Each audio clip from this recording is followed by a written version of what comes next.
Lieutenant Commander Rachel Hayes had always been a quiet force aboard the USS Hannigan, known for her exceptional management of air operations. She commanded respect without ever raising her voice. The vast aircraft carrier sliced through the endless expanse of the Pacific, a steel behemoth gliding beneath a sky that seemed as unyielding as the water. Below, gray clouds gathered above, mirroring the subtle unease growing within the ship's command structure. For 8 months, Rachel had worked tirelessly, ensuring every flight plan ran like clockwork.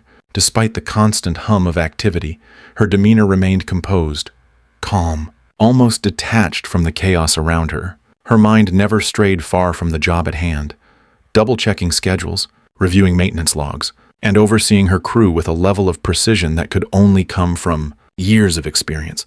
Her reputation aboard the ship was impeccable. The men and women under her command trusted her to handle the most complex operations without hesitation, and the officers above her often found themselves relying on her expertise.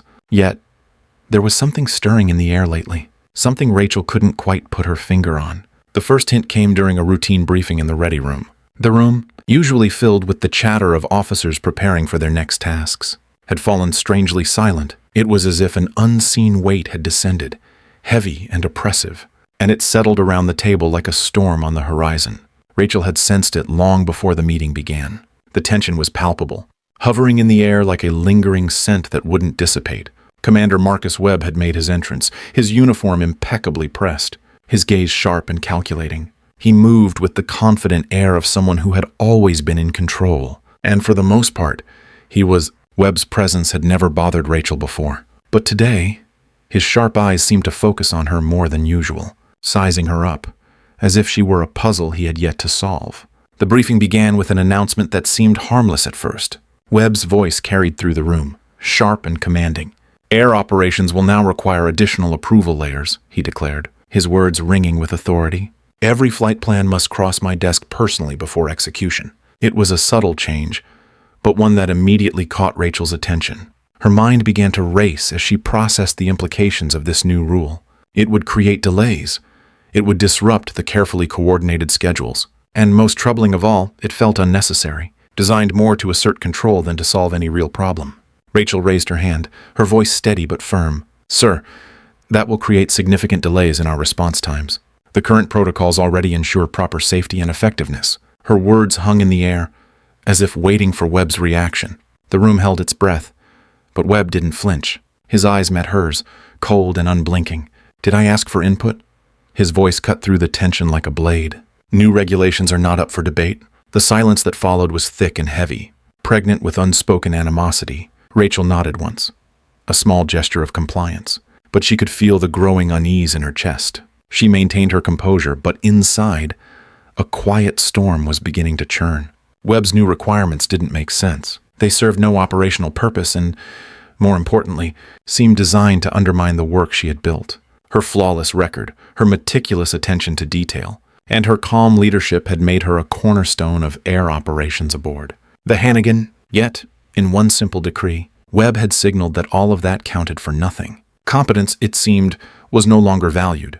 It was now a liability. The meeting ended without resolution, but Rachel couldn't shake the feeling that something much larger was at play. As the officers filed out of the ready room, she stayed behind, staring at the stack of papers in front of her. She'd spent 12 years building her career, earning respect through hard work and dedication, and now she was beginning to feel like a target. The more she thought about it, the clearer it became. Webb's move wasn't about improving air operations. It was about control. The storm was coming, and Rachel Hayes, for the first time in her career, could feel the winds of it gathering around her. The days following Webb's new directive were marked by an increasing sense of frustration aboard the USS Hannigan. The approval process Webb had instituted seemed innocuous at first, but it soon became clear that it would grind air operations to a halt.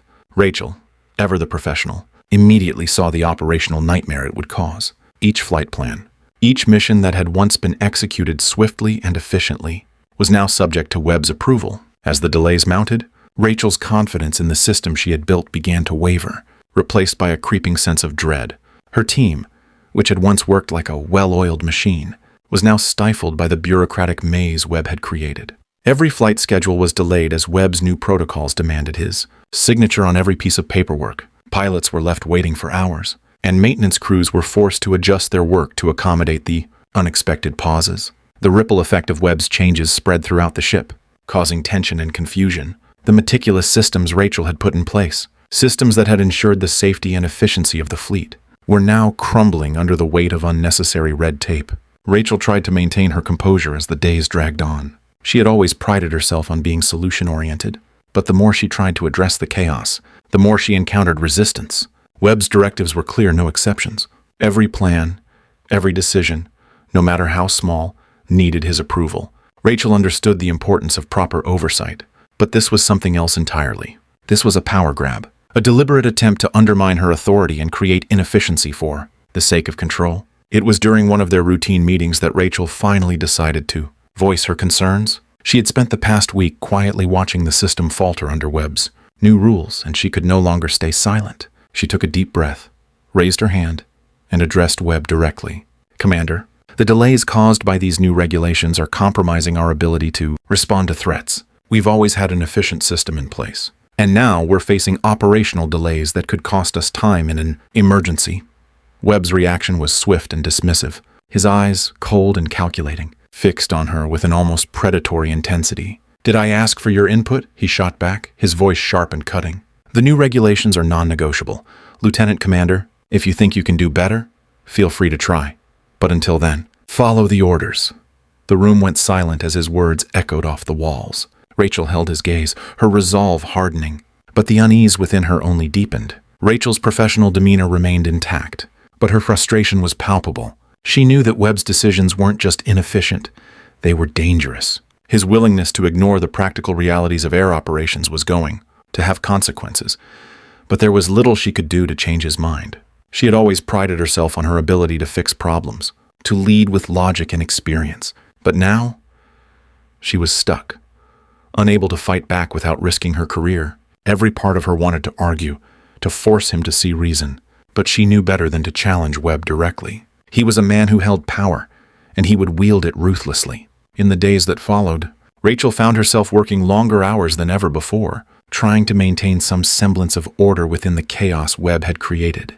She stayed late into the night, reviewing schedules, double-checking maintenance reports, and ensuring that her team was as prepared as possible given the circumstances. But no matter how hard she worked, the delays continued to mount.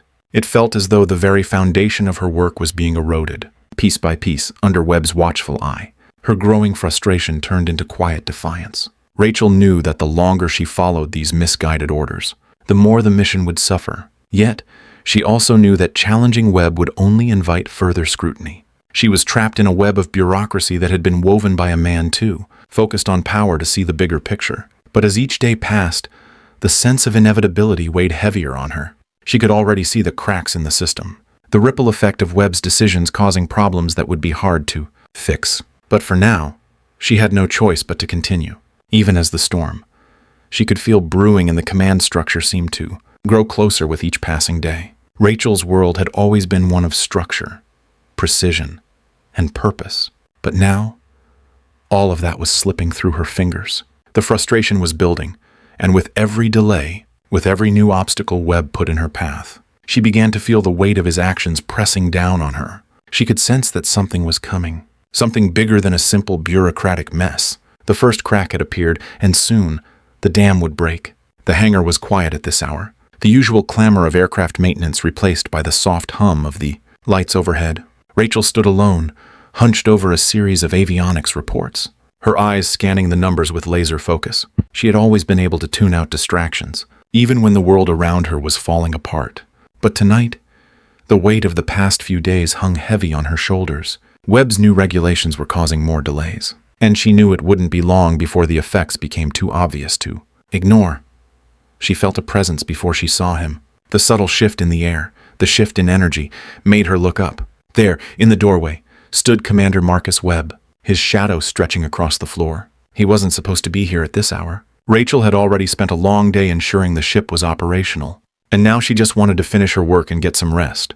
But there was no escaping Webb's gaze, no corner of the ship that was off limits for him when he decided to make his presence known. Webb's eyes swept across the hangar, taking in the scene as though he were the one who had brought it all to life.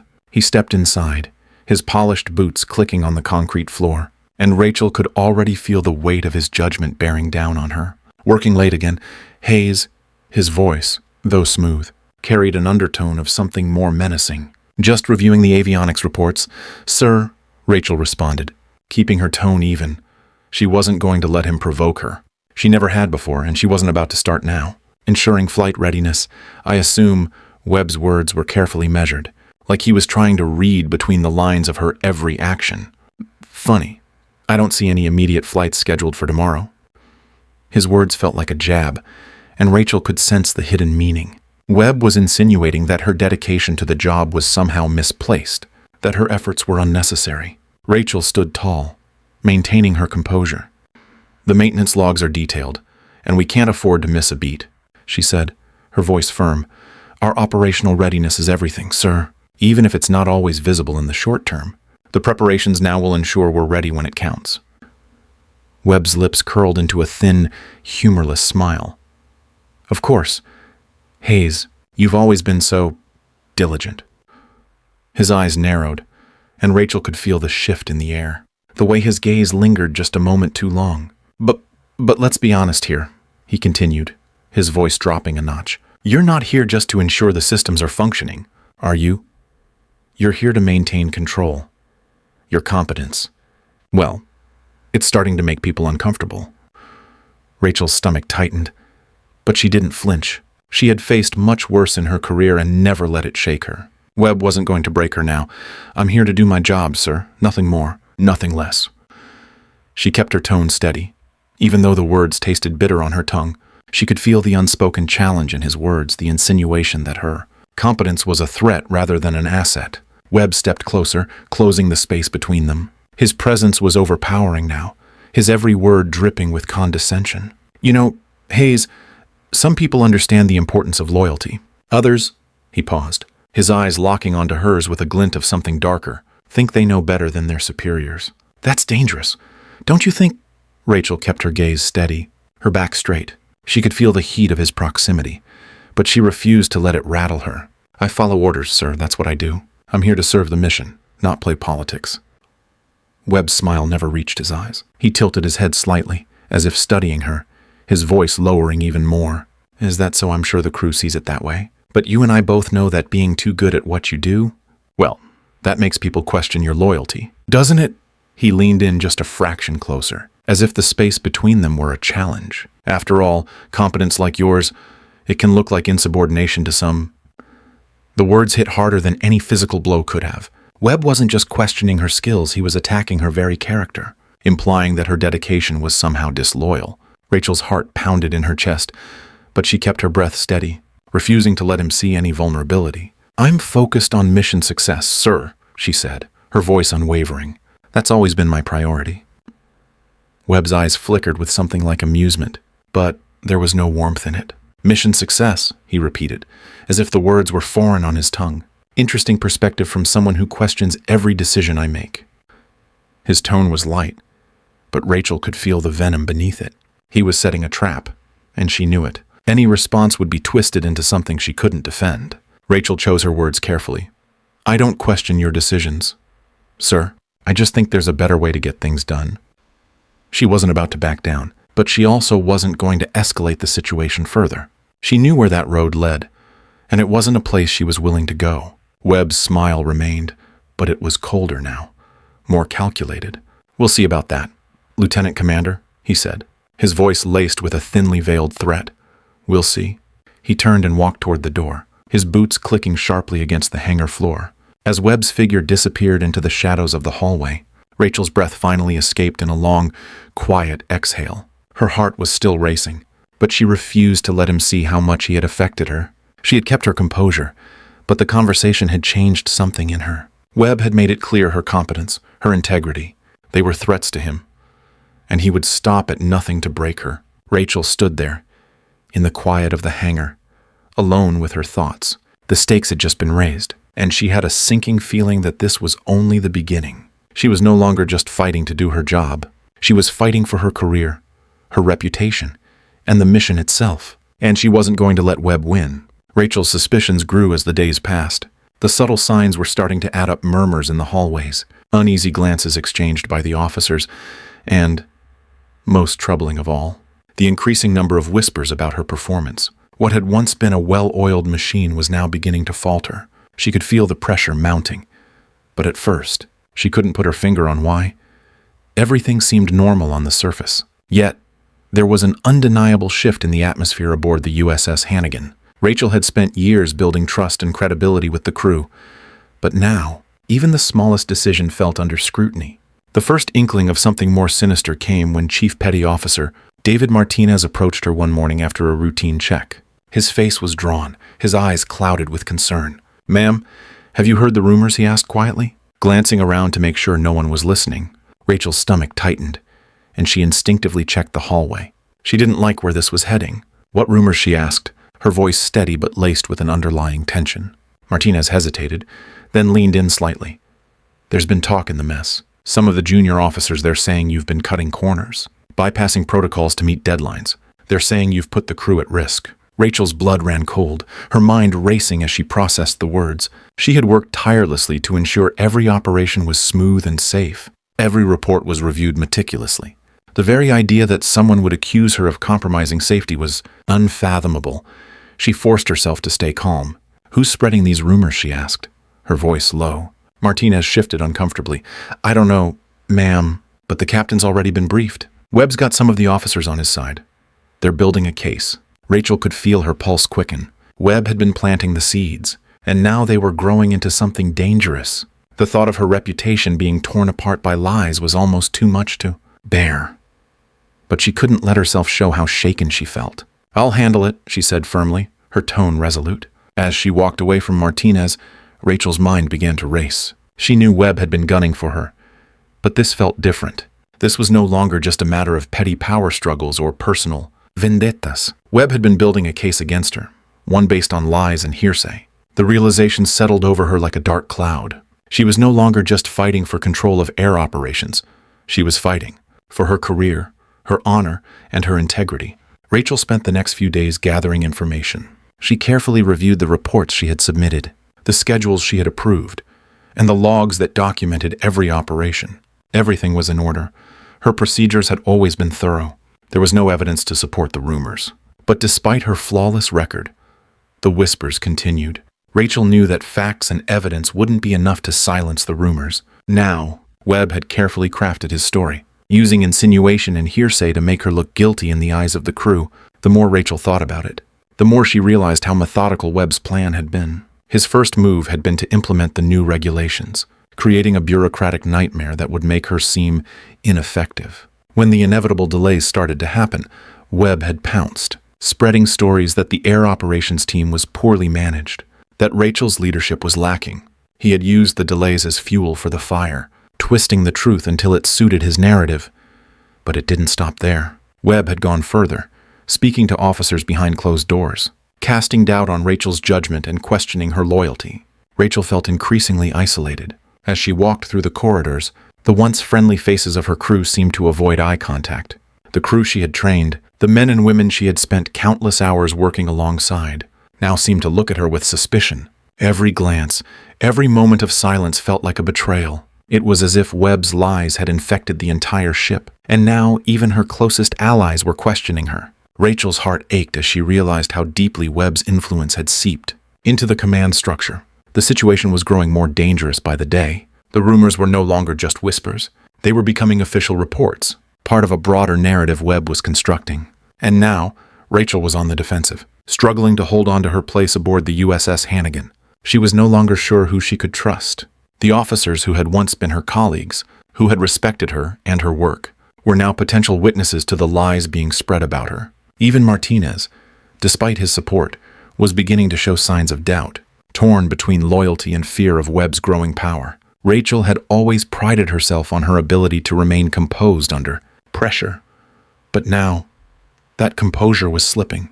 She felt like she was losing control, like she was watching everything she had worked for unravel right before her eyes. She knew she had to act, but every step she took seemed to make her more vulnerable. The system she had spent years perfecting was now working against her, and she didn't know how to stop it. The feeling of helplessness was suffocating.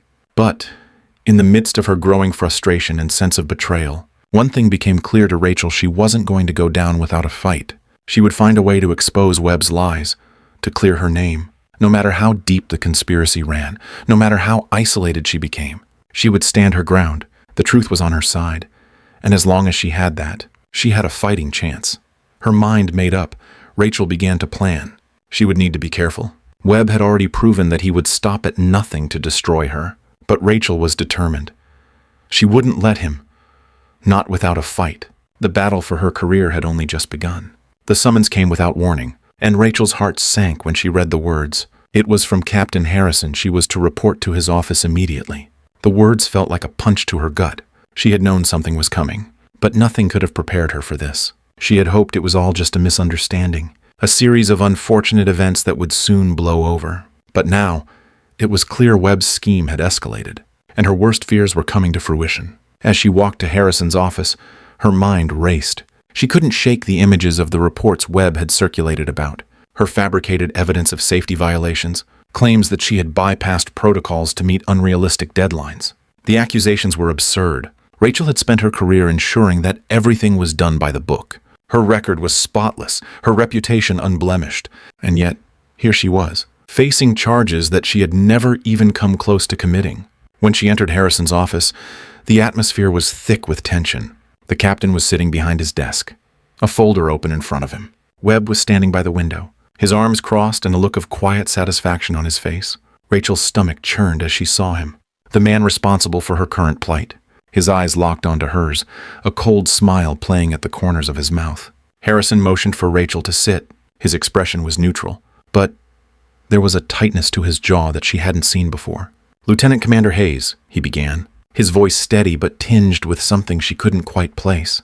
"I've reviewed the reports that have been brought to my attention, and I'm afraid they're concerning." He paused, looking down at the folder in front of him. "There are multiple allegations regarding your conduct and your handling of air operations, claims that you've bypassed safety protocols and compromised mission integrity." Rachel felt her blood run cold. She couldn't believe what she was hearing. This wasn't just a misunderstanding. This was a full-blown attack on her career. "Captain, I can assure you these claims are completely false," she said, her voice steady despite the storm raging inside her. "I've followed every protocol, every procedure. These reports are fabricated." Webb spoke before Harrison could respond. His voice was smooth, dripping with a false concern that made Rachel's skin crawl. "I'm afraid the evidence is quite clear. Lieutenant Commander, these aren't just rumors.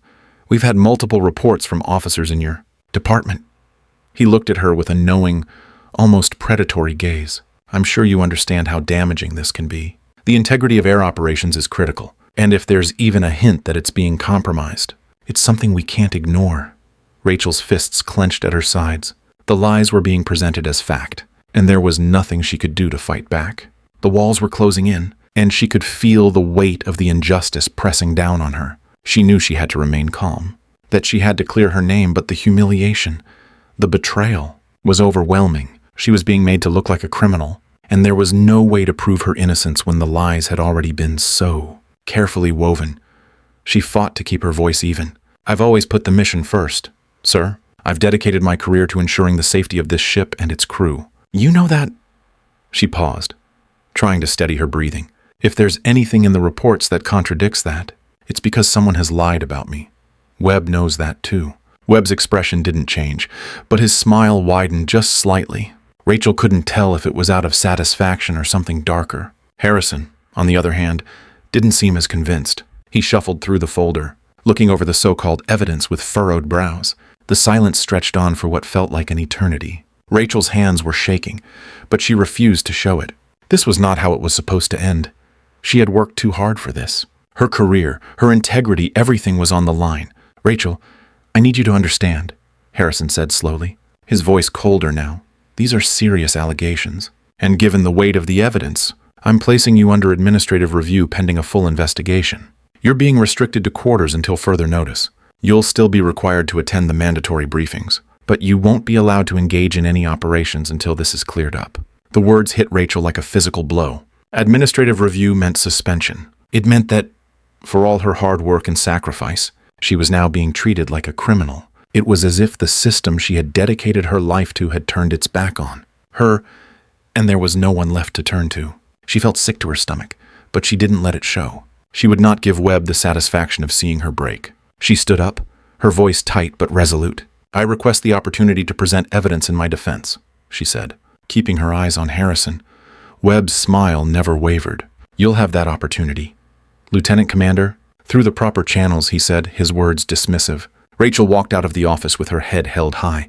But inside, everything was unraveling. The weight of the situation settled on her like 1,000 pounds. She knew what was at stake now. She had no choice but to go through the motions, to let the investigation run its course, but the injustice of it all was suffocating. She had worked her entire life to earn her place aboard the USS Hannigan, and now it was all at risk because of lies. In the days that followed, Rachel found herself isolated, her every move scrutinized. The whispers among the crew grew louder, and she couldn't escape the stares of those who once respected her. It was as if the walls were closing in on her, and no matter how hard she tried to keep her focus, the doubt was inescapable. She had always prided herself on her ability to remain composed, but now, even she was beginning to question how much longer she could hold on. But even in the face of all this, one thing remained clear: she would not let Webb win. He may have made the first move, but the game was far from over. Rachel would clear her name. She would prove that the truth was stronger than the lies, no matter what it cost her. The battle for her career had just begun, and she wasn't going down without a fight. The days after the investigation began were heavy. Rachel spent her time confined to her quarters, awaiting the next steps, her mind swirling with the knowledge that Webb's lies were eating away at the fabric of her career. Every moment of silence seemed to weigh down on her, amplifying the isolation she felt. The whispers of doubt that had plagued her in the hallways were now replaced by a deep, suffocating silence. Yet, as the hours stretched on, something unexpected began to change. It started with small gestures, simple acts that, in any other situation, might have gone unnoticed. The first came during one of Rachel's infrequent trips to the mess hall. Chief Martinez, usually too busy for small talk, nodded to her as she passed, his expression unreadable. It was brief, but it was a sign, a recognition of her presence that hadn't been there before. A few days later, Lieutenant Jennifer Walsh, one of the junior officers who had been with Rachel through countless operations, approached her in the hallway. She said nothing at first, just met her gaze with a small, reassuring smile. Rachel could feel the weight of it, the understanding, the solidarity, but said nothing. The message was clear: they were not blind to the injustice. As the days went on, these quiet moments of support grew. It wasn't overt. No dramatic declarations or public acts of defiance. Instead, Rachel felt it in the small gestures that spoke volumes. Chief Martinez, who had once avoided looking her in the eye when Webb's accusations were first floated, now spoke to her with an almost respectful nod. When they passed each other in the halls, there was no longer the uncomfortable distance there had been before. His eyes held a quiet solidarity that made her feel like maybe, just maybe, not everyone had bought into Webb's lies. It wasn't just Martinez. One evening, after a long day of meetings, Lieutenant Walsh stopped Rachel in the corridor. This time, there was no hesitation in her voice. "Ma'am," she said softly, "everyone knows what's going on, and I just wanted to say that we're with you. Don't let this thing get to you. You've always been a great leader, and we all know it." The words were simple, but they carried a weight Rachel hadn't anticipated. It was as if the barriers that had once existed between them had vanished, replaced by an unspoken bond of respect. The unexpected support didn't stop there. As the investigation continued, Rachel noticed more and more crew members going out of their way to show her small acts of kindness. Petty Officer First Class Robert Taylor, who had once been one of the most reticent members of the crew, now greeted her with a firm handshake whenever their paths crossed. It wasn't much, but it was enough to send a clear message. They weren't buying into the rumors. They knew her, and they knew the truth. The most moving moment came one late evening when Rachel was reviewing maintenance logs in the hangar. The ship had quieted down. The usual clamor of activity now just a distant murmur. She was absorbed in her work when out of the corner of her eye, she saw a familiar face. It was Chief Martinez, standing in the doorway of the hangar, his silhouette framed by the harsh fluorescent lights. He stood there for a moment, as if gathering his thoughts, then slowly crossed the room toward her. "I've been thinking," he began, his voice lower than usual. "You've done more for this ship than anyone realizes. And if anyone's earned the right to lead, it's you. Don't let them get away with this. You've got the crew's respect. We know you're doing the right thing." His words hit Rachel harder than she expected. She had always considered Martinez a mentor, a steady, calm presence among the chaos. To hear him, of all people, voice such unequivocal support was both comforting and humbling. Rachel's throat tightened, but she kept her composure. She had spent so many days feeling isolated, watching the ship's pulse slow as she was shut out. But in that moment, surrounded by the quiet hum of the hangar and the gentle acknowledgement of her colleagues, she realized just how wrong she had been to think she was alone. She wasn't just fighting for her career anymore, she was fighting for the truth, and she was no longer fighting it alone. The camaraderie wasn't limited to just the officers. The enlisted crew members, too, began to make their support known. Even those who had barely spoken to her before offered quiet words of encouragement or small gestures that reminded her that the respect she had earned was not easily swayed by lies.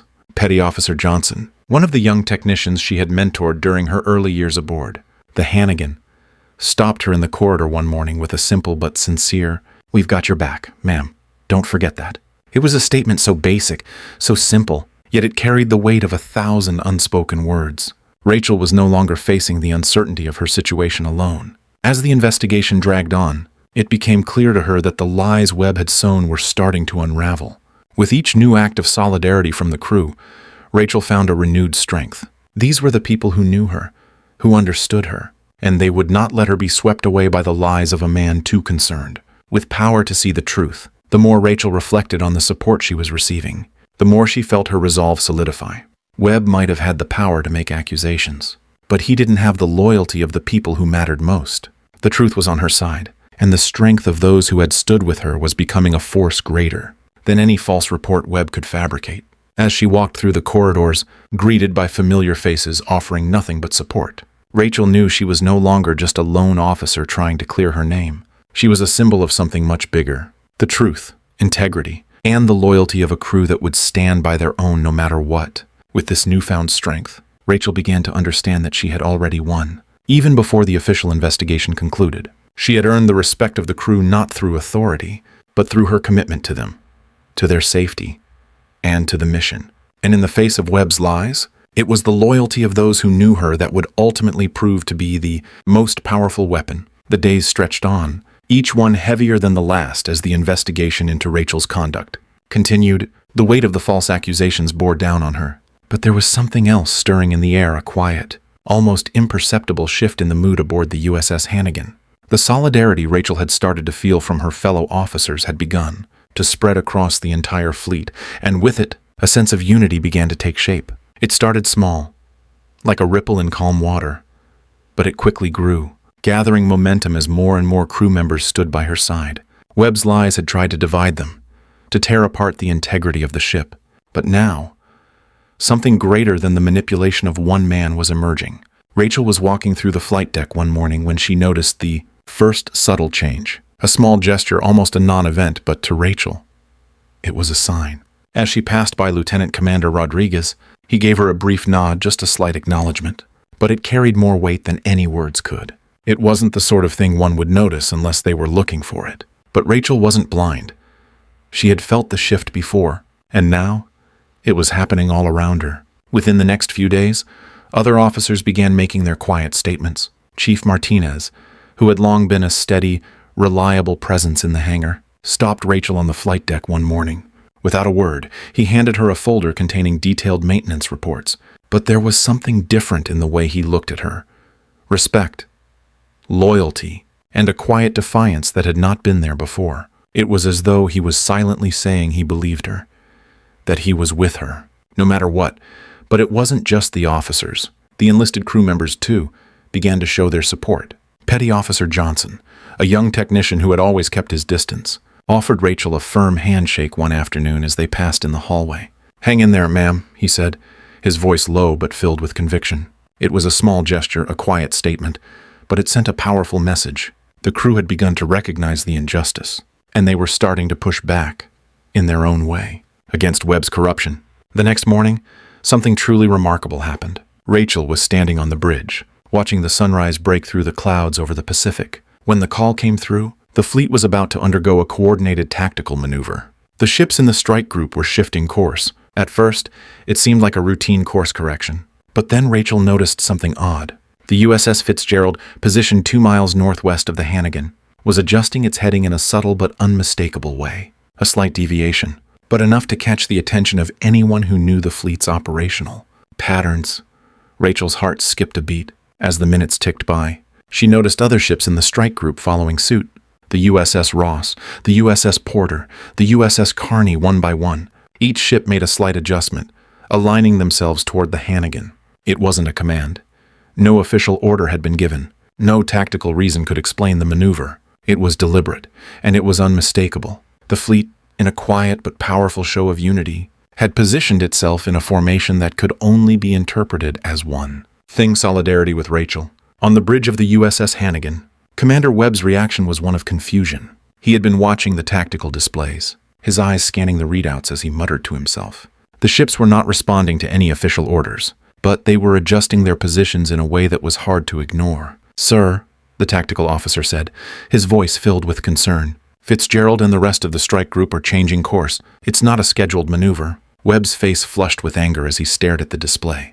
"Probably just a navigation error," he muttered, trying to dismiss the growing unease. But even he could see that this wasn't just a coincidence.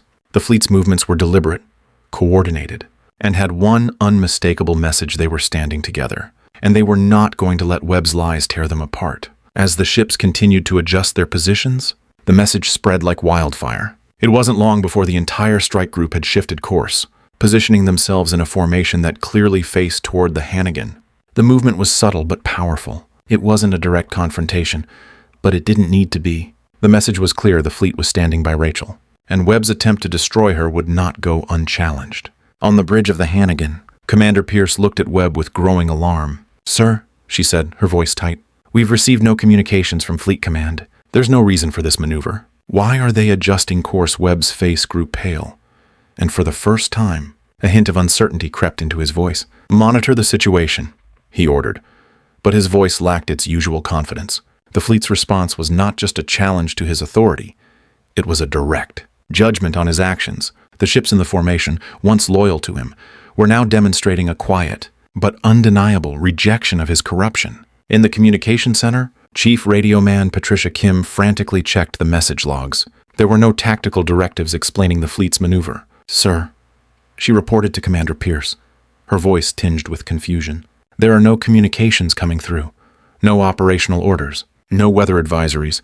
Nothing that explains the formation change." The weight of what was happening settled in. The ships of the strike group had aligned themselves in a way that could not be mistaken. They were standing with Rachel, refusing to let her be sacrificed for Webb's manipulations. The truth, no matter how much Webb tried to hide it, was too strong to be ignored. As the minutes passed, the magnitude of what was unfolding became clearer. The USS Fitzgerald, followed by the Ross, the Porter, and others, had formed a new, unspoken alignment in the vast Pacific, their positions sending a clear message of solidarity with Rachel. On the bridge of the Hannigan, Commander Harrison watched the tactical display with a mixture of disbelief and quiet pride. The fleet was speaking without words, standing united in the face of injustice. As the fleet continued to maneuver, Rachel stood on the flight deck of the Hannigan, her eyes scanning the horizon. She didn't yet know the full extent of what had just occurred, but she felt the shift. The tension that had once filled the air had dissipated, replaced by something stronger. She wasn't alone.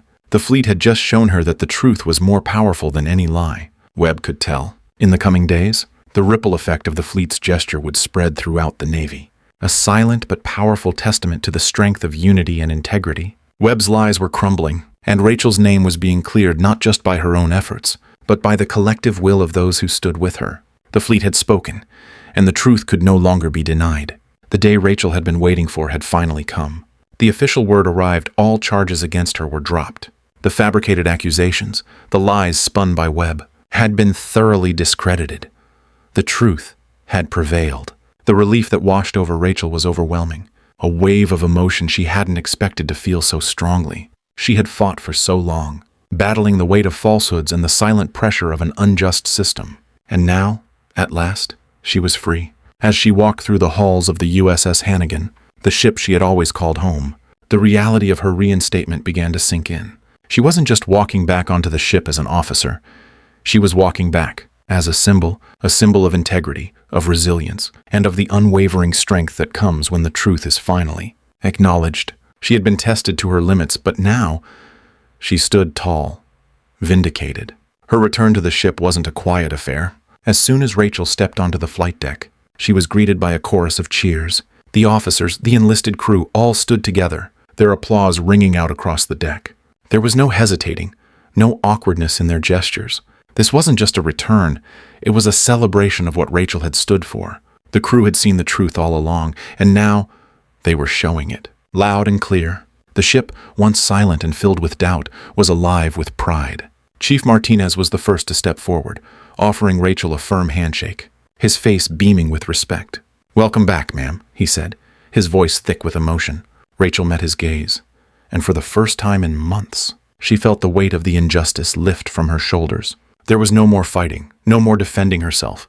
The truth had been restored, and it was enough. Rachel's eyes scanned the crowd of officers, her colleagues, the men and women she had worked alongside for so many years. Lieutenant Walsh stepped forward next, her face flushed with pride. Without a word, she embraced Rachel.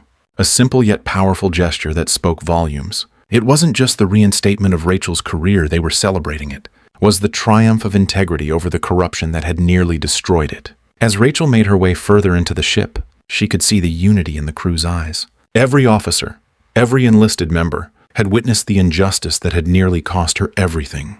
But today, they weren't just witnessing her return, they were honoring the principles they had all fought to uphold: loyalty, respect, and the unshakable belief that no one, no matter how powerful, could destroy the truth. For Rachel, this moment of return wasn't just about her own personal victory. It was about the entire crew. They had all stood together, in small and quiet ways, to support her. The fleet had responded, not just with words, but with action. In the end, it wasn't just her career that had been saved. It was the integrity of everyone who had supported her, the values of the fleet that had remained unbroken. As the applause died down, Rachel took a deep breath, her emotions threatening to overwhelm her. She wasn't a woman who usually sought attention or recognition, but today, as she stood before her crew, she allowed herself to feel the gratitude, the pride, and the deep sense of connection to these people who had stood by her. They had shown her what true leadership was, what it meant to fight for the truth, even when the world seemed stacked against you. The moment was a catharsis, a release of all the pent-up frustration, fear, and doubt that had held her hostage for so long. The weight of the accusations, the scrutiny, the isolation, everything had lifted. And in its place was the quiet strength of a woman who had been tested and had come out victorious. She knew that the journey wasn't over. There would be more challenges ahead, more battles to fight. But for today, Rachel was simply grateful. Grateful for the support of her crew, for the unwavering belief that the truth would always win in the end. As she stood before her crew, the men and women who had stood by her through it all, Rachel's heart swelled with pride. This wasn't just a return to the USS Hannigan. It was a return to what the ship and its crew stood for: honor, integrity, and the unshakable belief that no one, no matter how powerful, could ever take that away. Today, justice had been restored, and Rachel Hayes had earned her place not just as a commander, but as a symbol of what happens when you stand firm in the face of adversity. Several months had passed since Rachel's return to the USS Hannigan, and now she stood aboard her own command, Captain Rachel Hayes.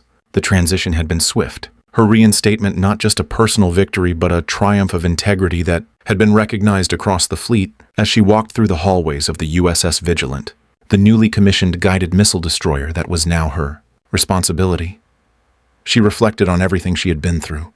The journey from being wrongfully accused to leading her own ship had transformed her, not only as an officer but as a person. The challenges she had faced had shaped her into a leader who would never compromise her values, no matter the pressure. Rachel had always believed in the power of truth and the importance of integrity, but it wasn't until she had been forced to fight for both that she truly understood the depths of their significance. Standing on the bridge of her own ship, looking out over the Pacific horizon, she knew that her experiences had given her a unique perspective, a perspective she carried with her in every decision she made. It was no longer just about the mission. It was about the people who served alongside her, the men and women who trusted her to lead them with honor. And it was about showing them that integrity was the foundation upon which everything else was built. The lessons she had learned during those long, difficult months had become the cornerstone of her leadership philosophy. Rachel's experiences had taught her that leadership wasn't just about issuing orders or maintaining control. It was about earning the respect of your crew, not through fear or manipulation, but through honesty, fairness, and a commitment to doing what was right, even when it was hard. She knew now that true leaders were those who could stand firm in the face of adversity, who could look injustice in the eye and say, "This is not who we are." That was the legacy she wanted to leave behind, not just as a commander who had weathered the storm, but as someone who had shown others how to rise above it. As captain of the Vigilant, Rachel took every opportunity to instill these values in the officers and crew. Under her command, she saw her role not only as a tactical leader but as a mentor, someone who could teach by example. She shared her journey with the younger officers, not as a tale of personal hardship but as a lesson in resilience. She told them that there would always be challenges, that life in the Navy would test them in ways they couldn't anticipate. But the one thing they could always control was their integrity. It was the one thing no one could ever take from them. Her crew had seen firsthand the kind of leader Rachel was.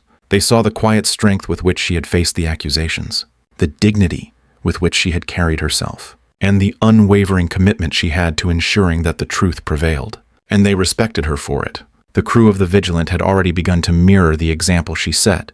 There was a sense of unity and camaraderie on board that Rachel hadn't felt in years. The trust she had worked so hard to build was now a bond that ran deep, stronger than any storm or obstacle that might come their way. Rachel's heart swelled with pride as she watched the crew at work, each one giving their best for the mission, for each other, and for the Navy they served. She had built something meaningful here, not just a crew, but a family, bound together by their shared values. It was a feeling of belonging, of purpose. That was stronger than any title or rank could ever provide. She knew that this was the true reward, the real legacy of her journey.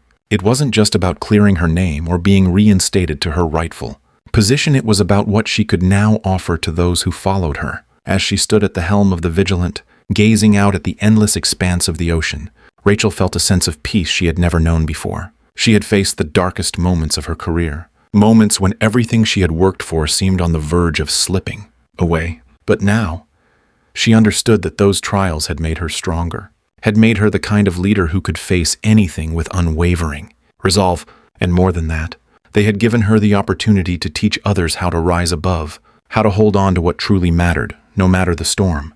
Rachel smiled to herself, knowing that the Navy she now served was stronger for the lessons she had learned and shared. Integrity had not only restored her career, it had redefined what leadership meant to her and to everyone who had stood by her side. She had made a promise to herself long ago to never let the fire of truth die, no matter the challenges, and now that promise was alive in every decision she made, in every action she took. Her journey had taught her that integrity was more than just a value. It was a way of life, and it was the foundation upon which the future of the Navy would be built. As the sun set over the ocean, Rachel Hayes stood as a beacon of hope, knowing that her example would continue to inspire officers for generations to come. The legacy of integrity would live on, carried forward by those who believed in it, just as she had.